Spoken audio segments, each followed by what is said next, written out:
Watogana Zambanga Mua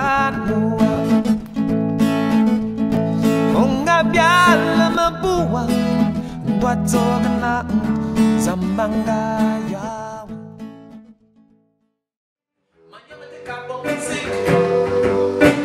Jamaica made that the vin mot the meat can come and sinner and the pamna the Muriam Popa Muriam Popa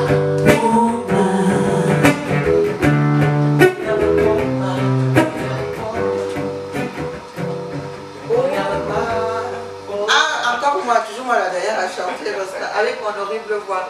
Je vous rassure les amis, je ne me suis pas mise au registre de la musique. Une fois de plus, vous me retrouvez derrière le micro. Mais cette fois-ci, ça va vous présenter une étoile magnifique. Encore une de ces étoiles exceptionnelles que je croise sur mon parcours. Aujourd'hui, nous sommes en compagnie d'un groupe de musique, mais surtout nous sommes aussi en compagnie d'un musicien, un chanteur, un parolier comme on n'en retrouve plus. Je suis aujourd'hui avec Bex et son groupe qui s'appelle le BBS. Le BBS. Voilà. Il y a Iris et Lisette. Voilà. Deux magnifiques choristes qui vont nous faire l'honneur de... Elle va peut-être me coacher un peu pour que je puisse avoir une voix aussi belle qu'elle. Mais bon, c'est pas sûr. Alors, Eric Bex, dis-nous. Ça fait un certain temps qu'on se connaît, ça fait quand même un certain nombre d'années que tu es en train de semer, que tu es en train de travailler pour arriver à laisser éclore ton talent. Où en es-tu aujourd'hui après toutes ces années?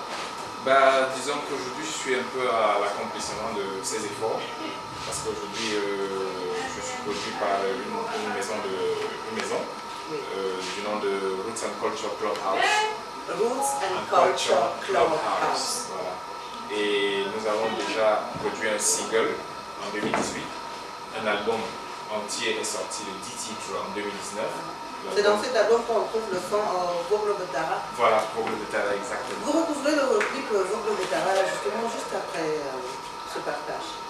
Alors, donc, dans cet album qu'on retrouve Vogle de Tara. Oui. Maintenant, vous êtes en train nous sommes là aujourd'hui dans votre salle de répétition et vous travaillez maintenant sur un prochain album ou alors vous êtes en train simplement de préparer des showcases, des concerts peut-être, des événements à venir? Oui, en réalité nous sommes en train de préparer des événements. Il y a eu dernièrement, nous avons fait notre soirée dédicace. Il y a aussi une tournée qui approche. Et puis, une tournée? Oui, une tournée nationale qui approche. Voilà, et puis aussi des festivals au niveau national, on est attendu au niveau du Fomari et autres. Mais ce qu'il faut préciser quand même, c'est que qu'il y ait événement en vue ou pas, le BBS répète toutes les semaines. Alors en fait, ce que vous êtes en train de me dire, c'est qu'il y a quand même une certaine assiduité au niveau des répétitions parce que vous voulez garder une certaine qualité au niveau de votre travail. Et c'est la qualité de votre travail d'ailleurs qui nous a amenés ici aujourd'hui. On va écouter encore un extrait d'une...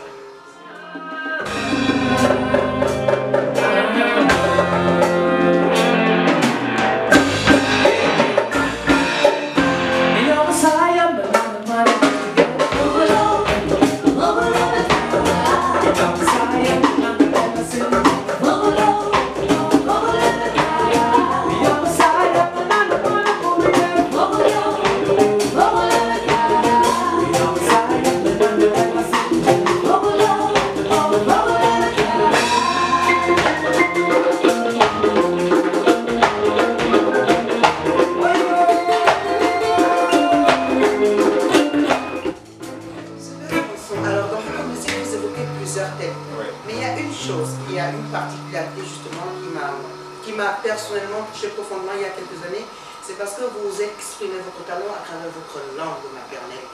À travers votre langue maternelle, ce qui vous donne un certain, on va dire, une certaine qualité au niveau de vos textes.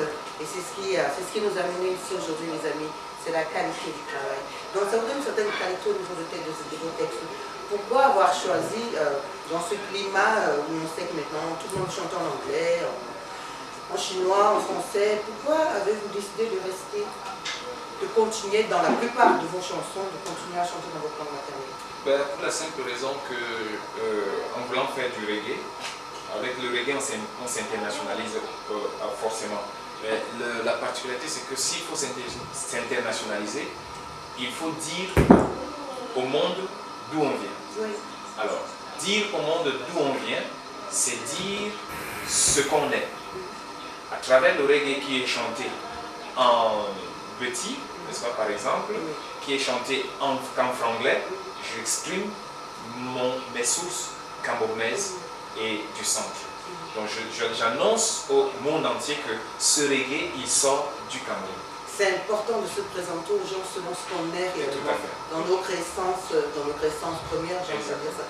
Donc c'est assez important pour vous, non seulement à travers votre langue, mais je vois aussi à travers votre style, à travers le style aussi des choristes. Vous mettez une certaine particularité, vous voulez à tout prix que ce soit très roots. Absolument. Est-ce que vous n'avez pas peur de tomber dans le cliché? Je me trouve par exemple vers vous.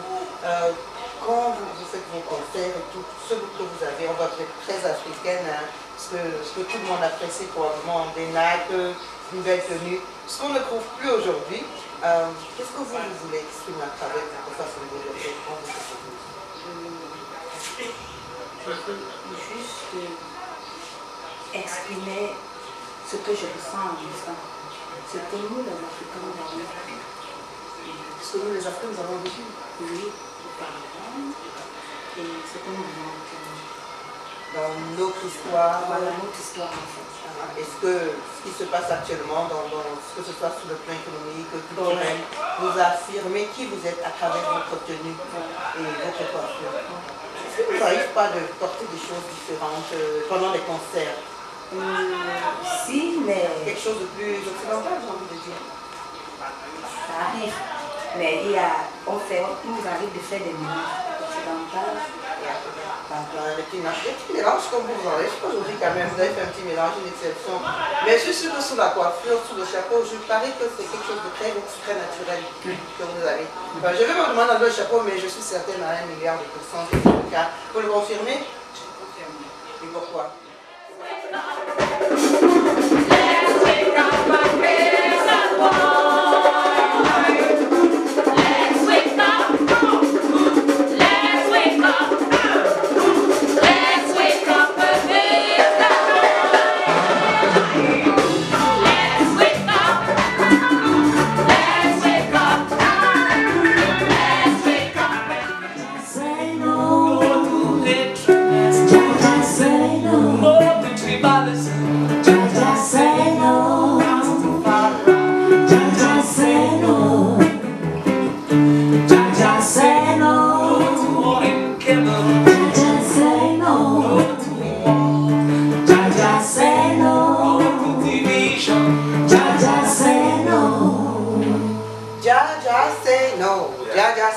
No to war, no to tribalism, no to the war in Cameroun. Donc un de vos thèmes, c'est le patriotisme, si je comprends bien. Oui, tout à fait. On doit exprimer ce dont l'Afrique a besoin aujourd'hui, ce dont les pays africains ont besoin aujourd'hui, c'est que leurs fils, leurs ressortissants défendent bec et ongle leur pays. Bec et ongle, alors là je vois l'acharnement du reggae man, voilà. Quand on dit bec et ongle, ça veut dire que de toutes les façons il faudrait défendre les couleurs de son pays, mais bon, défendre les couleurs de son pays, c'est aussi défendre sa culture d'abord, et de donner une meilleure image de sa culture à travers le monde entier. Je suppose que c'est aussi ça que vous faites. En dehors du patriotisme, quels sont les thèmes que vous évoquez également? Il y a l'amour de façon générale, parce qu'en fait tous mes thèmes tournent autour de l'amour de soi. C'est important de s'aimer. Il y a des gens qui se détestent au point où ils se croient inférieurs aux autres. Voilà. C'est important de s'aimer. C'est important d'aimer sa culture. Voilà quelque chose que j'aimerais souligner. C'est bien toujours, à travers cette émission, on apprend beaucoup de choses. De vous entendre dire que c'est important de s'aimer d'abord avant de penser qu'on pourrait aimer les autres. Ça ne c'est pas toujours facile d'aimer les autres. Absolument. Et parce que vous aimez votre culture, vous pouvez la faire aimer aux autres facilement. Exactement. Donc l'amour, le patriotisme et la paix. La paix. Oui. Il est important que les esprits soient apaisés. Quand l'esprit est apaisé intérieurement, il est apaisé envers son frère et le pays aussi. La paix, je suppose que c'est la paix aussi dans votre groupe BBS. C'est bien ça? Oui. En dehors de la paix, parce que voilà, vous êtes présents. Les groupes de reggae, si je peux vous appeler comme ça, n'est-ce pas? Seulement les groupes de reggae, il y a une réputation. Hein?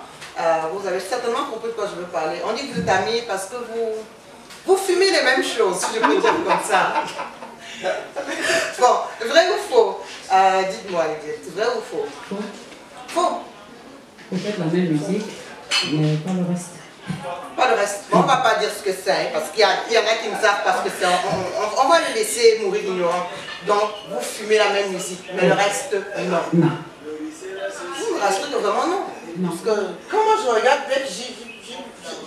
bon, je ne vais pas le dire, mais il ressemble un peu à... On dirait qu'il est sur notre planète tout le temps. Donc, vous me rassurez que non, en fait, c'est le reggae, la musique. C'est l'amour de la musique qu'il fume, pas autre chose. Oui, en réalité, c'est ça la plus grande, le plus grand partage. Hein, le plus grand partage, c'est la musique. C'est l'amour, c'est la famille entre nous. Comme j'ai l'habitude de dire, les pygmées ne poussent pas après la pluie. Les pygmées ne poussent pas après la pluie. Voilà. On doit bien les pygmées. On a toujours plein de proverbes dans cette émission. Même involontairement, on va toujours avoir. Aujourd'hui, on a plein de choses. Les pygmées ne poussent pas après la pluie. Nous, on a un proverbe qu'on dit toujours à la fin de l'émission. À la fin, vous allez comprendre. Mais là, expliquez-nous. Les pygmées ne poussent pas après la pluie. Ça veut dire quoi? Si on prend l'allégorie, les pygmées, ils sont connus comme étant des êtres de petite taille. Oui. Alors, les gens en Afrique, on dit quand il pleut, les choses vont pousser. Oui. Alors, les plantes vont pousser, les arbres vont pousser. Sauf que qu'on ne pense pas que c'est tout qui pousse après la pluie. Par exemple, les pygmées. D'accord. Ok, j'ai compris. Bon, on aura appris quelque chose aujourd'hui. Les pygmées ne poussent pas après la pluie. Bon, c'est un plaisir pour nous d'être avec le groupe BBS, hein, avec Eric Bex. Donc retenez bien, c'est Eric Bex, c'est pas un autre nom. Eric Bex, c'est un nom dont vous entendrez parler, vous aurez certainement encore beaucoup de nouvelles, beaucoup d'informations en ce qui le concerne. Restez connectés sur notre médias et également sur les autres médias. Mais je ne vais pas partir sans vous poser la question que je pose à tous mes invités. Il y a une question qui revient toujours. J'aimerais savoir... qu'est-ce qui guide vos choix dans la vie quand vous avez un choix à faire? Si vous devez décider quelque chose d'important ou pas important, il y a une boussole, il y a quelque chose probablement qui vous permet de faire ce choix. Alors je ne vais pas commencer par vous, je vais commencer par Iris. Qu'est-ce qui guide vos choix dans la vie quand vous avez quelque chose à faire? Sur quoi est-ce que vous basez? Quelle est la boussole qui vous permet de faire votre choix? God. God. Oh. Tout de suite là, c'est God. Donc c'est votre Dieu, c'est la foi qui vous permet de faire ce choix. D'accord. Et vous? Pareil, c'est la foi. La foi. C'est la même foi, c'est la foi chrétienne, musulmane, bouddhiste, la foi chrétienne. Donc vous êtes toutes les deux des chrétiennes et c'est votre foi chrétienne qui vous permet de prendre vos décisions. Super. Merci d'avoir partagé ça avec nous. Alors, Eric Bex, quelle est la boussole qui vous permet de prendre vos décisions? Cette boussole se résume par le petit proverbe que je vais donner tout à l'heure. Les pygmées ne poussent pas après la pluie.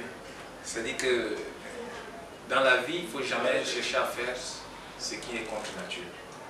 Il ne faut jamais chercher à faire ce qui est contre nature. Voilà. Expliquez-nous ça un peu plus clairement. Alors, lorsque je veux faire quelque chose, je me rassure que cela entre dans les lois de la vie. Ça correspond aux lois de la vie. Donc ça veut dire en réalité, je respecte Dieu.